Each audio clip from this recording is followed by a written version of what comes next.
Hello students, तो आज का टॉपिक आपको दिख ही रहा है प्रमुख स्थानों के भौगोलिक उपनाम, है ना। एक साइड हमने आपको यहाँ पे उपनाम दिखाया हुआ है और एक साइड स्थान की बात यहाँ पे की गई है। कुछ क्वेश्चन आपके सामने दिए हुए हैं, इन क्वेश्चन का आंसर हम करने वाले हैं। अगर किसी स्टूडेंट्स को अगर इन क्वेश्चंस का आंसर अगर मालूम है, जानता है, तो वे कमेंट बॉक्स में जरूर इसका आंसर करें। तो देखते हैं हम वन बाय वन सारे क्वेश्चन का यहाँ पे हम आंसर करने वाले हैं। सफेद हाथियों का देश किसको बोला जाता है? पहला क्वेश्चन है, सफेद हाथियों का देश किसको? ये उपनाम है, ये जो यहाँ पे लिखा हुआ ये उपनाम है। कोई देश है, उसका उपनाम आपको यहाँ पे बोला हुआ है कि सफेद हाथियों का देश किसको बोला जाता है। तो सफेद हाथियों का देश बोला जाता है लाओस को। किसको बोला जाता है? लाओस को बोला जाता है। इसको बोला जाता है लाओस। तो लाओस क्या है? लाओस एक देश का नाम है।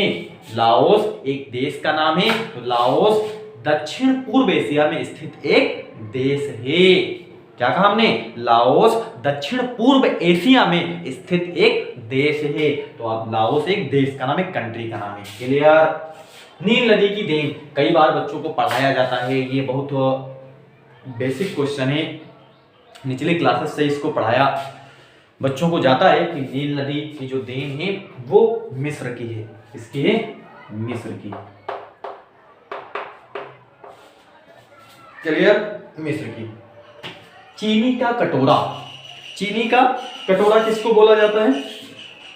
किस देश को बोला जाता है? क्यूबा को बोला जाता है। चीनी का कटोरा किसको बोला जाता है? क्यूबा का।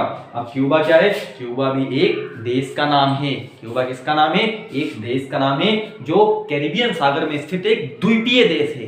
कैरिबियन सागर में स्थित एक द्वीपीय देश है। तो ओवरऑल जो चीनी का कटोरा है वो क्यूबा देश को बोला जाता है। ये आपको यहाँ पे मालूम होना चाहिए। कंगारुओं का देश आपने मैच में सुना ही होगा। क्रिकेट मैच अगर आप देखते हो, बहुत सारे बच्चे दिखते हैं ना क्रिकेट मैच में बोला कि आज जो है भारत की या इंडिया की जो भिड़ंत होनी है वो कंगारुओं से होगी, है ना। इंडिया देश की जो भिड़ंत है वो किससे होगी? कंगारुओं से होगी। तो कंगारुओं से होगी तो इसका मतलब सीधे समझ जाना, आपको आ जाना चाहिए कि कंगारुओं का मीनिंग है ऑस्ट्रेलिया देश से। यानी कि जो इंडिया का मैच है वो ऑस्ट्रेलिया से है, कंगारुओं से है। तो अगर कंगारू शब्द है तो आपको तुरंत मालूम हो जाना चाहिए कि वो ऑस्ट्रेलिया की बात यहाँ पे कर रहा है। तो ये ऑस्ट्रेलिया।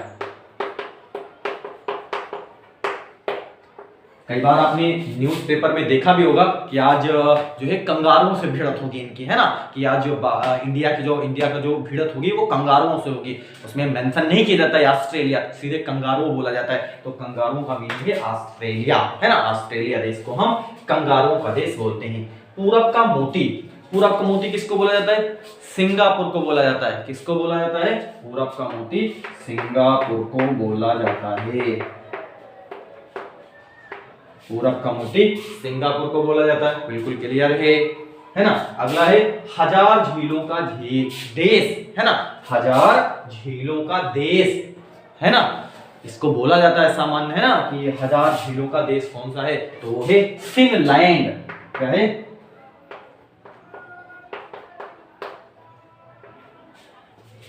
जो हजार झीलों का देश है वो फिनलैंड को बोला जाता है ना। क्लियर हो रहा है ना। मध्य रात्रि के सूर्य का देश, मध्य रात्रि के सूर्य का देश किस देश को बोला जाता है? तो वो नॉर्वे है। क्या है? नॉर्वे। ये तो इन क्वेश्चन का आंसर मैंने आपको लिख दिया। सफेद हाथियों का देश लाओस को बोला जाता है। नील नदी की देन मिस्र की है। चीनी का कटोरा क्यूबा को बोला जाता है। कंगारुओं का देश ऑस्ट्रेलिया है। पूरब का मोती सिंगापुर है। हजार झीलों का देश फिनलैंड है। मध्य रात्रि के सूर्य का देश नॉर्वे है। क्लियर? Thank you.